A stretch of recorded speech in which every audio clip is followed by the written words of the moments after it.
First of all, look up. And then breathe. Think about what you want. Think about how you can help and who can help you. And then start thinking about how. Show me your friends, and I'll show you your future. Surround yourself with people that are going to give you more options, more opportunities, and more touches of favor.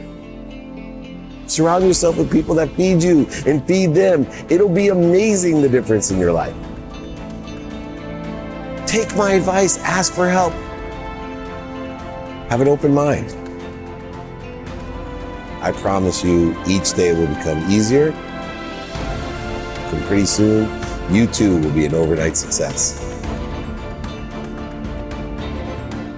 The first thing I tell people is you can't find outside of you what you can't find inside of you. So many of us, as we explore within, we have to have the faith that there's something bigger than us.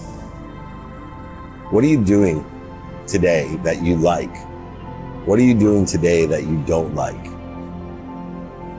Start thinking about what you want and continue every day enjoying that consistently, persistently, in the pursuit of your potential. That's the best advice I can give anyone. Ask for help. Everyone wants to be Addies. You already are Addies. Let's figure out putting you at Dissies. I am happy. I am healthy. I am wealthy. I am worthy. I just got to figure out what I'm doing to interfere with it.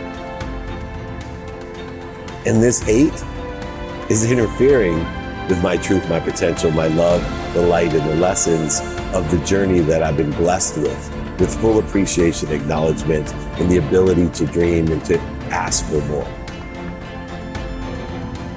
Hey, what do? Oh, I'm going to change the world. There's no limitations in the future. Ask for help. That's the best advice I can give anyone. When you ask for help, everything extraordinary happens. Dopamine, oxytocin, serotonin, endorphins, they're injected into our system, which makes us happy. It's a biochemical proof of, hey, you're doing the right thing. For me, it's mathematical in the way that it works. We just need to listen to what's interfering with our ease. I tell myself, okay, the ego is from our brain here to protect us, right? It allows us to fight for it. We flee from it. We feed it in order to create more of it. And so when I know the ego's purpose, my life becomes easier. The ego's necessary. That's a long drop down there. Our ego tells us, if you and I went down there right now and I said, hey, let's jump down on the rocks, our ego would say, run. Don't do it. It was my ego that said, if you can look up, you can get up. It's that fear, right, that allows you to get up, get back up. But fear uses about 90% of your fuel to get you up. So we want to limit the amount of fear that we use, because eventually we need inspiration. We need to access the power we're given, not create power or acceleration with fear. So understanding ego, knowing it edges goodness out of our life, it edges gold out of our life, it edges God out of our life, whatever you think it does, but it will fuel us real quick to get up, get back up, get started. I need to be an expert at identifying fear. It's the greatest practice, I feel, if you have faith and believe in what I'm talking about, to utilize energy in its correct manner. So if I can identify fear, I can use it to get up, back up, when I get knocked out or knocked down. So you don't resist it. You don't try to fight it, go over it, under it, through it, around it. You don't have to lie to it, manipulate it, and cheat it. You don't have to deny it.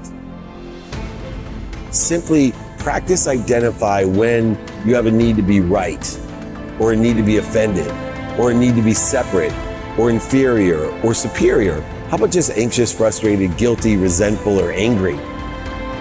If we can identify when we feel the ego, intuitively how the ego is interfering with our ease, and instead of resisting it, just stop and then breathe through your nose, out through your mouth. Drop down to center, drop into the flow, drop into ease. Remind, remember, and recollect the source. Remind with, recollect with, remember with the source. If you can do that, stopping and dropping, you now can roll into what you want today. Who you can help and who can help you, how best to get that done. Reprioritize, applying your why in a trajectory to the unlimited, infinite possibilities and probabilities of the future in a trajectory of probably what you think you want, but will receive even bigger and better, faster. So utilizing the ego as a point of understanding of, do I need to use the ego for this, or am I identifying the ego so I can stop, drop, and roll? Knowing that the ego puts our mind, body, and soul on fire to get us up, get us back up. So when you're on fire, what do? Stop, drop, and roll. This is the secret to what I teach in a very methodical way to increase the flow of the truth, your potential, love, light, and lessons that allow you to do whatever you dream of, or even better. See, prioritization, the antidote to procrastination and feeling overwhelmed, is a matter of understanding what's important to you. When you have your non-negotiables, you already get the most important things every day done. But now, according to circumstance, I get the next most important thing, and I can make decisions like this because I already know what's important personally, experientially, giving and receiving wise every day in a trajectory that scares the shit out of everyone else, even me, for the future, because it's unlimited. I have all my prioritized things guaranteed done every day. I'll always be healthy, I'll always have great family, and I'll always utilize my time effectively. Now, all I gotta do is have what I want, who I can help, who can help me, how best to get that done, and then I'll be able to prioritize because I always know what's important to me, and I always know how to reprioritize it. There's so many people that are full of hate, condition, judgment, ego. They don't understand they're in search of something they already have. Most people will tell you when they're in that mindset, I need to get more money. I need to get more healthy. I need to get more worthy. I need to get more happy. Because they're full of hate. But is it worth my time? Therefore, I'm feeding that which feeds me, not getting bled. And we're capable to live in an infinite world of unlimited possibilities, probabilities, and perspectives in the future. Pretty soon, you too will be an overnight success. Think about what you want.